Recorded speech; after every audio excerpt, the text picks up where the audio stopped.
Sir it is possible to read and remember a 500 page book like Swami Vivekananda. Yes बेटा, ठीक है। स्वामी विवेकानंद की ये खास बात थी, ठीक है। वो किसी भी बुक को एक बार पढ़ते थे, ठीक है। एक बार पढ़ने के बाद वो दोबारा नहीं पढ़ते थे।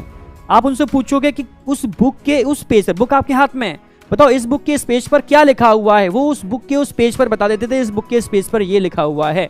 आप समझ रहे हो? यानी जो आज के डेट में कंप्यूटर स्कैनर करते हैं वो उनके अंदर ब्रेन में था। तो ये पॉसिबल, ये सब चीजें ह्यूमन, हमारा ब्रेन उनका ब्रेन अलग नहीं था बेटा। हमने अपने ब्रेन की कैपेसिटी को हु हल्लड़ जो करते हैं ना ऑनलाइन बच्चे जो करते हैं, ठीक है। तो ऑनलाइन, तभी तो ऑनलाइन मजा नहीं आता। अच्छे टीचर्स को ऑनलाइन पढ़ाने में मजा नहीं आता। अच्छे टीचर भाई ऑनलाइन किसको पढ़ाने में मजा आएगा? जो खुद भी हल्ला करता हो, ठीक है। भाई मैक्सिमम ऑनलाइन कम्युनिटी उन्हीं बच्चों की बहुत ज्यादा है। नो डाउट लॉकडाउन की वजह से अच्छे बच्चे भी आ गए, कोई ऑप्शन नहीं है, ठीक है। नहीं तो इससे पहले ऑनलाइन इतना डेवलप था नहीं, क्योंकि ऑनलाइन वही आता था जो यंगर्स थे, ठीक है। जो मतलब आप समझ गए ना मेरी बात, इसी चीज में बहुत ज्यादा बिलीव करते थे, बस मस्ती ये वो, ठीक है। तो बस यही है, आप समझ पा रहे हो मेरी बात। तो इसीलिए अपने ब्रेन की कैपेसिटी को समझो, ठीक है, कि एक्चुअल में आपके ब्रेन की कैपेसिटी क्या है। स्वामी विवेकानंद एक बेहतरीन, मतलब कह सकते हो उनको यौगिक सिद्धियां थी बहुत सारी, ठीक है। मतलब बहुत ही एक लंबी कहानी है, वो अभी डिस्कस नहीं करेंगे, ठीक है। कभी मैं करूंगा इनके बारे में बहुत सारी बातें बताऊंगा, ठीक है। रामचंद्र परमहंस के एक शिष्य थे, क्योंकि इनकी कहानी है पूरी, ठीक है। क्योंकि एक बहुत इनके अंदर जिज्ञासा थी, उसको शांत करने के लिए उन्होंने गुरु ढूंढा अपना, ठीक है। इनको अपना गुरु, उनका गुरु ऐसा होना चाहिए था जो इनकी सोच से भी बहुत परे हो, ठीक है।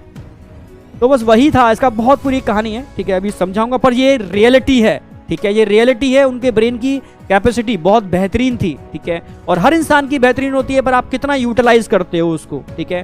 तो बस वही है कि जीनियस बच्चे ऐसा नहीं है कि वो कुछ बाहर से कुछ पी के आए हैं, खा के आए हैं, ठीक है। सबका ब्रेन लगभग बराबर है साइंस के हिसाब से। आप कितना उसको प्रॉपर वे में सही डायरेक्शन में यूटिलाइज करते हो, कितना आप डिस्ट्रैक्शन से बचते हो, कितना आप सही मायने में समझते हो, सोचते हो, क्या आपकी थिंकिंग है, किस तरीके के एटमॉस्फेयर में रहते हो, बहुत सारी चीजें डिपेंड करती हैं आपके ब्रेन के डेवलपमेंट पर, ठीक है। चलो खैर,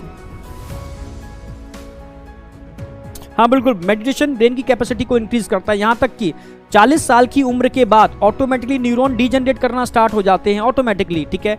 जो लोग मेडिटेशन करते हैं वो न्यूरॉन को डीजनरेट होने से रोक लेते हैं और वो अपनी एज को बहुत लंबा बढ़ा सकते हैं, ठीक है। तो दो चीजें इसके लिए रिस्पॉन्सिबल होती है, मेडिटेशन और मौन व्रत, यानी कम से कम बोलना। हम उसका उल्टा करते हैं, 1 घंटे में इतना बोल लेते हैं कि आप समझ गए ना मेरी बात। तो शाम तक अगर हमने 4 बैच ले लिए तो खत्म।